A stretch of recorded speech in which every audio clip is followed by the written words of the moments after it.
Once India's leading air carrier, which is struggling to stay afloat now, the latest move is led by none other than Tata Sons chairman N. Chandrasekaran, who has been looking to streamline the group's interest in aviation business for some time now.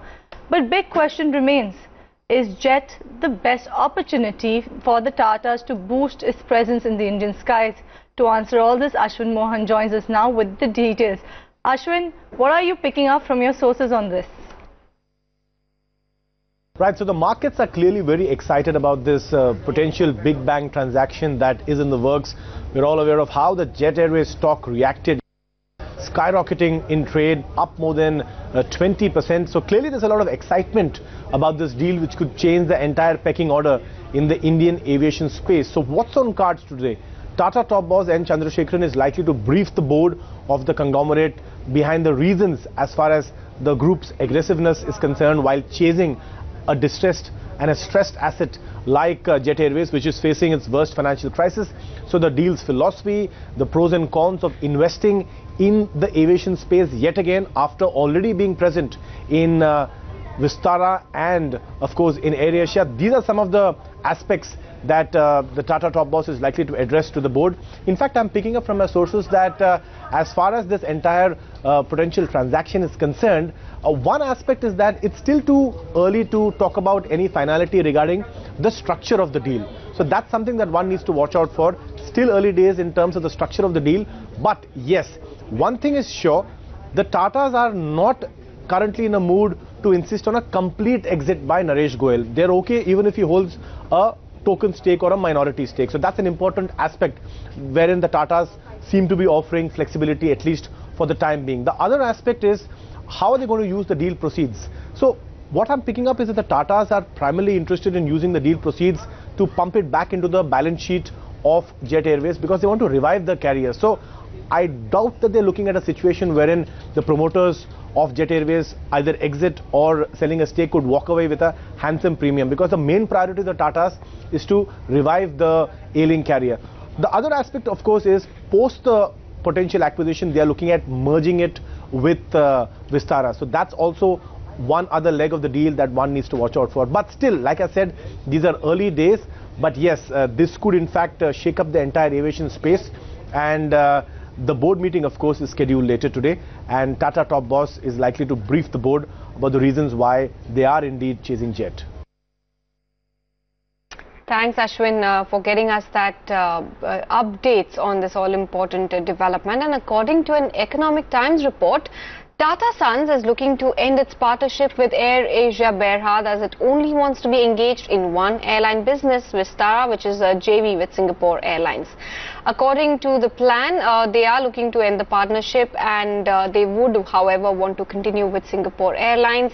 Tatas are inching closer to the deal for ownership in Jet Airways at this point of time. Today is the day when N. Chandra, the chairman of Tata Sons, is likely to make a proposal to the board, in fact, about acquiring Jet, and at the same time Tata Sons will also be proposing to exit AirAsia India. Tata Sons are eyeing only full-service airlines, Vistara and Jet now, if the deal comes through. However, the managements have not commented as yet on this big development that is shaping up eventually. And yes, one is likely to expect and likely to believe the fact at this point of time that Jet-Tata alliance is truly in the offing and will have an update very soon.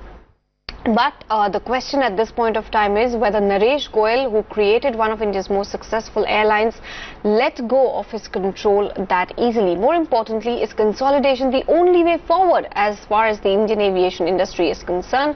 ET Now got a whole host of experts to discuss these burning questions. Let's listen in. As far as Jet is concerned, it desperately needs capital infusion. It needs financing. It's got a huge, almost 20,000 crores of liabilities. It's been cash positive in the last month or so, but largely due to short-term ad hoc measures that are not sustainable. So it desperately needs cash. Now, it has made efforts. Private equity has had a look at it. There are options, private equity, selling off stock in the market and so on. A strategic buyer like the Tatas would make a lot of sense because they would not only bring the Vistara, the Singapore Airlines and AirAsia. So a strategic partner would add to the airlines beyond just bringing in the money. Okay. Just hold that thought. Sandeep Parekh, I'll come to you. This is more of a, a corporate. Yes. Give me a minute. Give me a minute, Mr. Mathur. Tatas have been a confused lot when it really comes to aviation business. Can't say the other verticals that they're present in. Vistara with Singapore Airlines is a full-service carrier. Then they've got a JV with AirAsia, which is a low-cost airline. Will the Jet deal help the Tata Group streamline their aviation business? I mean, that's a question that many people are asking. Is this going to be the big inroad into the Indian aviation space? I think so, because as you said, the strategy till now has not been very clear. But I think Jet is an incredible value for Vistara and the Tata Group, simply because they don't have the bays which are available. I can give you my personal example. I fly Jet because Vistara doesn't fly to any other city from Mumbai except 2 cities, which which limits my options. So it's a huge, they bring in the cash and they get Jet Airways slots all over the country. So I think it's a win-win for both sides, and I think if this works out, it'll be good for aviation. I think.